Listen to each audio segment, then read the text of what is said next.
Zaxtên ser rojnamevanan kêm nabe. Gelek rêxistinên navnetewî Tirkiye wek girtîgeha herî mezin ya ji bo rojnamegeran bi nav dike. Li Herêma Kurdan şuxla rojnamegeran du caran girantir e li gorî Rojavayê Tirkiyeyê. Dîroka rojnamegeriya Kurdî bi kuştin, girtin û zextan dagirtiye. Lê rojnamevanên Kurd hê jî li meydanê rastî gelek zehmetiyên giran tên. İnisiyatîfa Rojnamegerên Azad li Amedê rapora xwe ya meha heftan a binpêkirina mafê rojnamegeriyê li Tirkiyeyê bi daxuyaniyek eşkere kirin. Li gorî raporê nehal Tirkiyeyê 171 rojnamevan girtîne di meha Temûzê de 25 rojnameger hatine darizandin. 5 rojnameger hatine girtin û 9 rojnameger hatine berdan. Du rojnamevanên jin Beritan Canözer û Fatime Tekin behsa zehmetiyên ku li meydanê rûbirû dimînin ji deng Amerîkayê re dikin. Beritan peyamnêra Jînhayê bû ku dema qedexeya li Sûriyê hat desteserkirin û girtin sê meh di hevsê dema. Ew dibêje ji ber ku dest ji rastiya bernedayê rastî zext û zoriyan tê. Çegiyan rojnameger pir zêde zehmetiya dibînin di qadê ji ber ku dewlet naxwaze ku hikûmet naxwaze ku rojnameger bi rastî gel derkeve holê û ji gel re rastiya bibêje. Fatime jî ku 7 sal e rojnameger e dibêje di nav 2 salên dawî de karê rojnamegeran gelek giran bûye li Herêmê. Zordariya herî komedî 2 salên dawî da piştî pazeyê tirmeyê yani darbeya pazeyê tirmeyê yani ew çax yani ew dem me gelek rewşên nexweş dît li Kurdistanê bi giştî 2 sal di nava şer û pêşûn de derbas bû. Li gelek ciyan qedexeya derketina derve hate îlan kirin, gelek hevalê me li wan xada xebitin.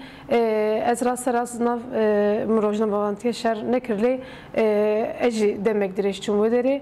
Beritan di daxuya kirin dema ku nûçeyek çê dike û heta belav dibe li ser medyayê taybet ji aliyê polîsan ve rastî zextan tê. Yani dema ku em nûçeyekî çê dikin heya ew nûçe tê çêkirin û tê weşan kirin biz cara astengî derdixin ji me re. Yani ev jî ji xwe zordariya hikûmetê û ser çapemeniyê ji vir tê xwe ya kirin.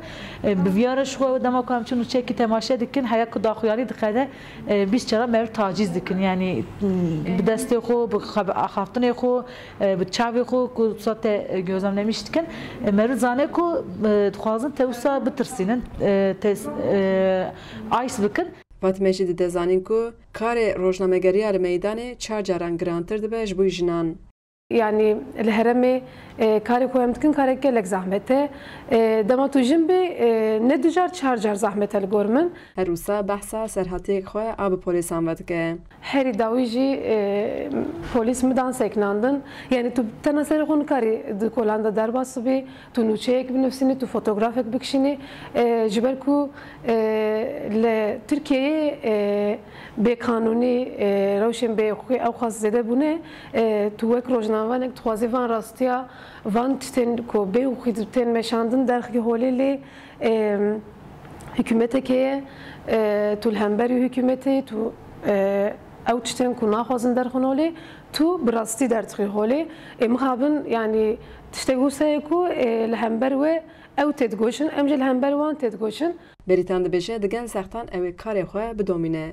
Yani çıkas ev zordariya jmara derxin çıka astenge derxin jî em van qeda van kara bernadin ji ber ku em dizanın têkoşîn û berxwedan ancak vî şeklî mezin bibe ku em paşka bavê jin malê xwe de rûnên têkoşînê êciyekî dina bixute kêm bimîne gerê em stiyê xwe netewînin berxwedana xwe mezin kirin ji binê ku bizanibin em natirsin. Fatime jî dide xuya kirin armanca wan derxistina rastiyan e û ew dest ji vê rastiyê bernedin. Rojnamevanin em rastiya derdixin holê di nav rewşên zehmet da em rastî derdixin holê û wisa be jî yani herî demên zehmet da em dixebitin niha jî wisa ye wîn jî zanin wîn jî vî karê dikin di nava zor û zehmet da em karê xwe dimeşînin bi rastî kuştin bimirin be ferq nake yani armanca me rastî ye em ê rastî derxin holê tu tiştek din zextek din ji bo me nexeme.